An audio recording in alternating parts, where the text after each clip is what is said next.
Alright guys, it's Nick here. Gonna do some E3 coverage. At first I didn't think I was gonna do this. I saw the EA press conference, I believe that was Saturday. And I thought, okay, there's really nothing going on here. Really boring, whatever. I tuned in, Sunday, which is today, for Microsoft, and I thought, oh god, there's too much here, including EA, to make fun of. And then some hype stuff happened with Bethesda. Even Microsoft showed off some cool stuff. Devolver had a pretty interesting show, so I decided we're going to do one of these today, and excuse me, tomorrow we're going to cover the PC gaming as well as Sony. I don't think I'm going to catch Ubisoft, but we'll see. So first off, I'm going to start with all the things that were horrible, and then we'll go on to the hype stuff, and we'll just work our way down. So first off, EA. Jesus Christ, they have some cringy shit. Like the Creator Cave. Also the Game Changer site. And that was really fucking weird. Let's just call it what it is. You're giving your playtesters a public persona of they are the be-all end-all, and their streamer, they had some reason to put their chat handles as their, like, instead of a Twitter byline. I don't understand that. Let me see here. Sorry, I'm looking at a nice piece of paper that I have all this shit written down on. Yay for semi-scripting things. Yeah, and they really had fuck all with everything else. Battlefront, they teased the campaign, campaign, and then here's more multiplayer that looks like the same but a little more polished version of one. And then the pre-order bonus, we don't even know what the fuck it does. Personally, they missed a big pre-order opportunity for not including the Republic Commandos as skins. I know a lot of people, including myself, that probably would have pre-ordered that game if that was a thing. Alright, that's all I'm going to say about EA. They really didn't have anything good, anything that tickled my fancy at all. Alright, let's get on to Microsoft here. Oh boy. Oh boy, oh boy, oh boy. For as much good as I have to say about them, I have to say so many fucking bad things right now. First off, they said 4K more times than I could fucking count. Secondly, we didn't need to know that there's a vapor-cooled, I think it's CPU or GPU in there, or how many different resistors are in there, or anything like that. Thank you for wasting my time for what was already 90 minutes plus that you said was going to be on there. But what really gets me is not that, but the fucking name. You couldn't go with anything but, Xbox One X, the Xbone X. Couple more fucking X's in there, and you're a scene kid. You're not even a scene kid, you're an emo kid. You add another was your lead fucking name developer XX Sad Boy XX? Fucking serious. And you know who you are, that joke is for you. Thank you for giving me that material that I never thought I'd use in a million years, and lo and behold, Microsoft fucked that one up for themselves. Really, why would you be edgy fucks the Xbox One X? Seriously? I know I'm a little YouTuber or whatever, but seriously, come on. You couldn't have focus tested that name.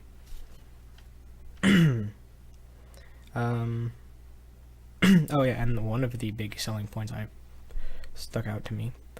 All your Xbox One things will be compatible. Well, no shit. I'm sorry to say it, but if that had to be a selling point, you are really scraping for things, Microsoft. Come on now. They showed a car for Forza Motorsport 7. I get, like, they're trying to be cool, hey cars. Really, I don't want to see a supercar. I really don't care about the supercar. Let me see what it does in Forza. I get that you are partnered with Porsche. Cool. I'm gonna try and just hit these 1, 2, 3 guys. I don't want to make this super long because I have 2 days of E3 to get through. Luckily, the Xbox One or the Microsoft one is probably the longest because of everything they did, so I've trimmed that shit pretty good. Metro Exodus. Really, really happy to see that game. Really happy to see more Metro coming out. I'm really happy that part of what they did too is they showed you if it was going to be on Windows 10. So as a PC player, I get more Metro into my life, which is amazing. Oh, I guess this is all the weird shit that I shouldn't be singing their praises yet. Fuck me. All right, let's we can throw that list down for a little bit. I think, actually no. I have one big grievance here that I missed. So, PlayerUnknown's Battlegrounds is getting a console release. Now, I've been watching this game a lot. The game is buggy as shit. Runs horribly on PC, and they are pushing it for the Xbox One and for fucking Mixer. For God's sake, Microsoft, stop trying to push Mixer. Like, if YouTube can't get a streaming platform off the ground and they are the second biggest website on the internet, you are not going to beat out Twitch with Mixer. Face it. It didn't work as Beam, it's not going to work as Mixer, it's not going to work with PlayerUnknown's Battlegrounds as much as you might try. And then the stupider thing is, I think a game later, or maybe a game in between, you show another, like, survival battle arena shooter, but this one with powers, and you shoutcast over the fucking gameplay recording. Like, I get it, everyone wants these YouTubers and streamers, and you thought, okay, we're not going to do that, we're going to use a shoutcaster. This way it's like esports, and people think esports because we're going to push esports. This is how you get people to not take esports seriously. I get it.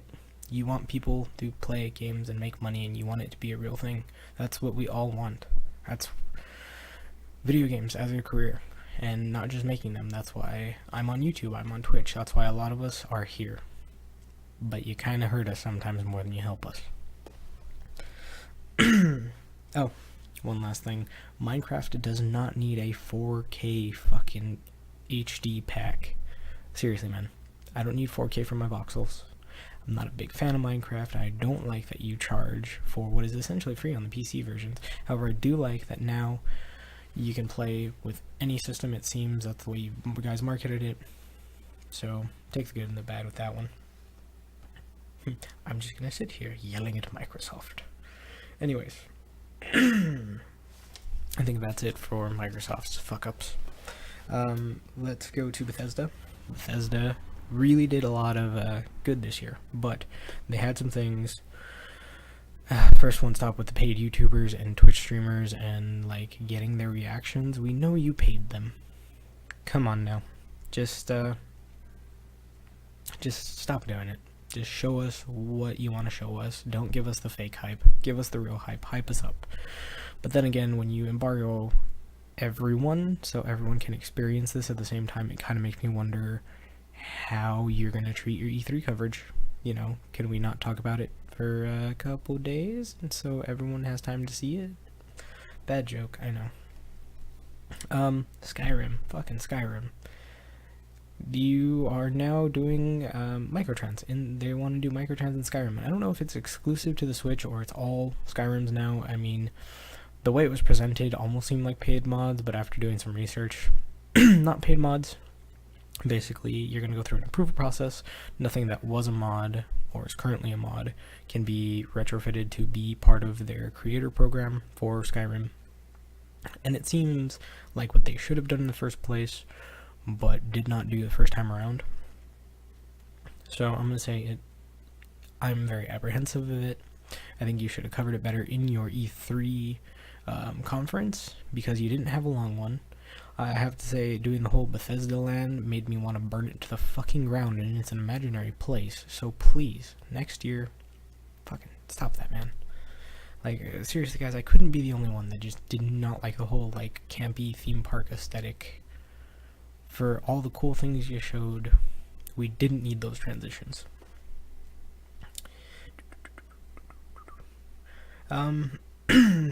That's really that for Bethesda, and the last one for tonight was Devolver. And I'm going to say this about Devolver. I really liked the beginning of their presentation. I liked all the nods. I liked everything that happened to it. However, at the end with Twitch's pre-show or whatever it was, I tried to stick with it as long as I could. I tried to hopefully see if there was something new, if you guys talked about anything. Oh dear God, it was bad. It was random for the sake of random. I feel like they tried to take a heavy inspiration from the Eric Andre show and do that kind of thing, and it did not work. I stuck around for about 30 minutes after the presentation, which was a like heavily scripted presentation. It was not live, which worked in the way they did it because it is Devolver, and Devolver Digital is just out there. But the pre-show, yeah, it lost me. I couldn't take it, and if they showed anything that was cool, then fuck all, man. I was not there. Alright, so now we're gonna go to the good things, and this is just me building my little hype train here. So we're just gonna go, I'm gonna go down this in no particular order. I already talked about Metro.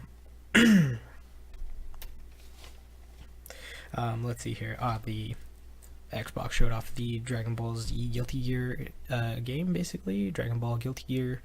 Same guys who created that are making a what looks like 2.5D Dragon Ball Z fighter that looks to be fucking amazing.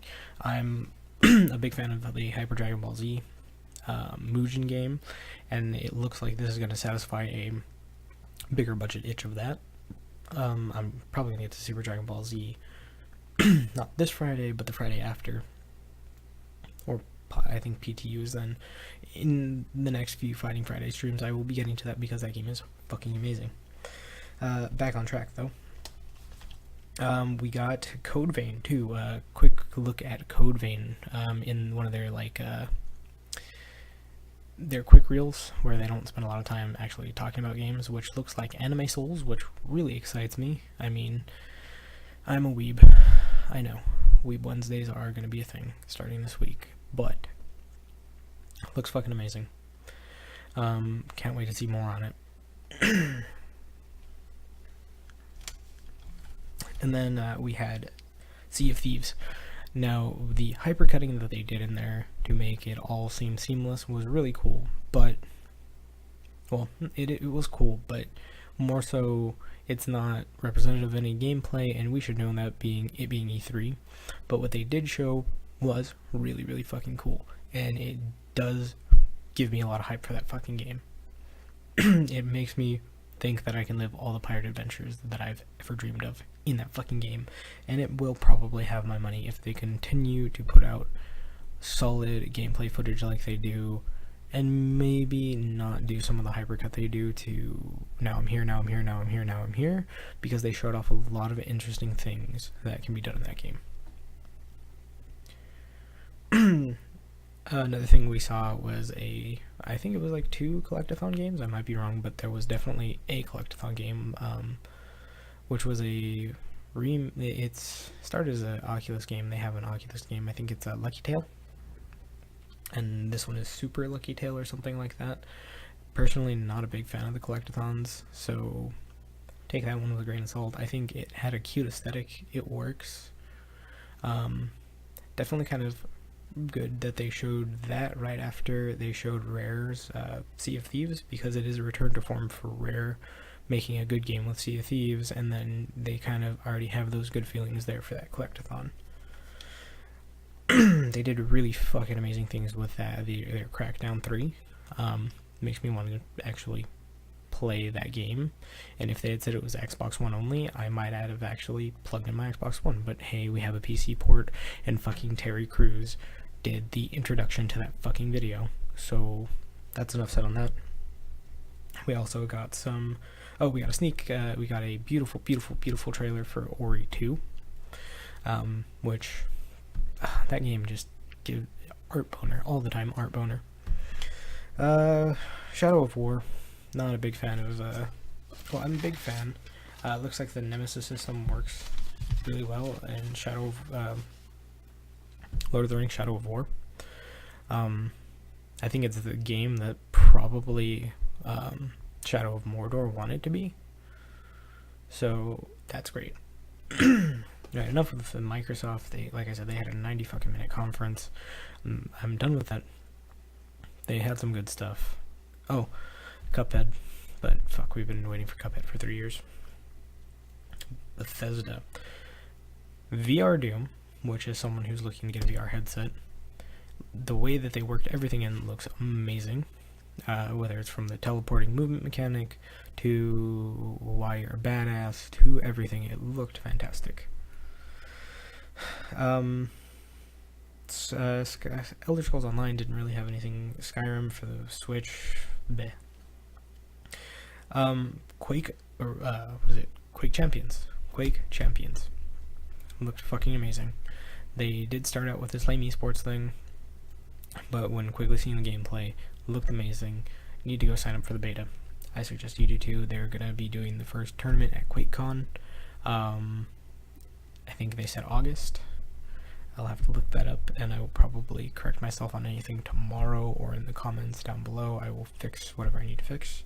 Another cool thing is BJ Blazkowicz is now going to be in Quake Champions, which it's nice that they're showing love to BJ Blazkowicz. You know, kind of glad it wasn't Doom Guy. Just saying. And then we, of course, another cool thing we got in the first few minutes of it.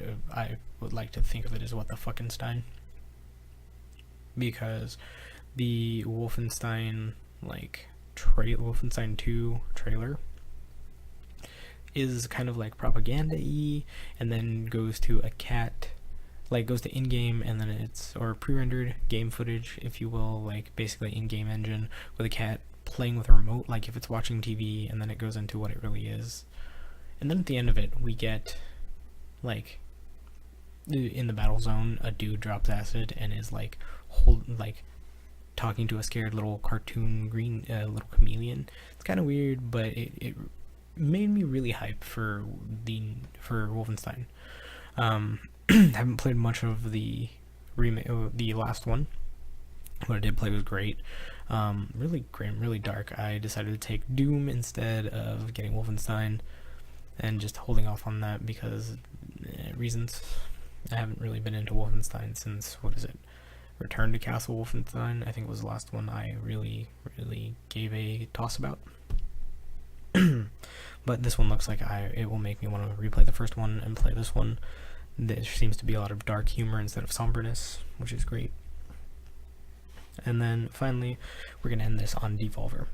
And I don't know what to believe in with the Devolver. I know what they showed, and they credited these games at the end of their thing, and I suggest you watch the Devolver conference, or their conference. They make a reference to scanners, and they make a reference to a lot of things, and it is probably one of the best, hilarious things that I've seen in quite some time. It does get a little bit iffy, does get a little bit silly, but it is definitely worth a watch. So that is the thing. That is one thing that works in its favor. It managed to entertain me. Secondly, the first game they showed was a game called Ruiner, which it just looks like amazing top-down cyberpunk goodness. And something you guys will learn, I'm a huge fan of cyberpunk. This game definitely has my money. Early access, whatever, it will have my money. Secondly, they showed off a top-down 2D Serious Sam game with local multiplayer awesomeness. Kind of reminds me of what they did with Enter the Gungeon, 4-player co-op, team deathmatch, etc., etc. Serious Sam. Good to see Devolver and Crow Team working together for something really cool that doesn't take itself too seriously, like always. They did joke about a earliest access thing where they did show Suda51. And another thing you will know, Suda51 is probably my hero of game design. To me, Suda51 can do no wrong. However, I don't know if it's just a joke that he was there. They actually had Suda51 talking to the camera, and it was a big joke sketch, but it makes me really curious, because I'm a little out of the loop with Devolver, if they actually have plans with Suda51 to make a game. Because if they do, that would be fucking amazing. Two of the best game companies that I can think of in the past. Well, one of the best game companies I can think of in the past 5 years, and one of the best creative people that I know in the gaming industry today, working hand in hand. Oh, it would be fucking amazing. But beyond that, that was where things kind of ended. Beyond that, I could not stick around for Twitch's pre-show with the JM from Devolver. It was hard. It was rough. I know it appealed to some people. I was not one of those people, unfortunately. But I want to thank you for your time. I'm gonna close this out like I always do from now here on in. I will see you when I see you, and hopefully that's not too far away. Tomorrow I will be doing a video on the coverage of the PC gaming. I'll probably catch some of the highlights of Ubisoft and definitely Sony. That'll probably be a stream though that I'm just going to upload in its entirety, because I will talk about the things in the morning after the Sony conference, and we'll just make a go of it. Anyone there can ask me questions, and then it'll come back up on the YouTube.